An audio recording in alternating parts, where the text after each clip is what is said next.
severe thunderstorm capable of producing a tornado is located near Stockholm, or 11 miles northwest of Lundoshan, moving southeast at 45 miles per hour. Expected hazards include tornado and ping-pong ball-sized hail. This is a radar-indicated threat. The following impacts are expected.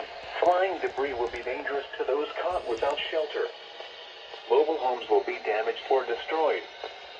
Damage to roofs, windows, and vehicles will occur. Tree damage is likely.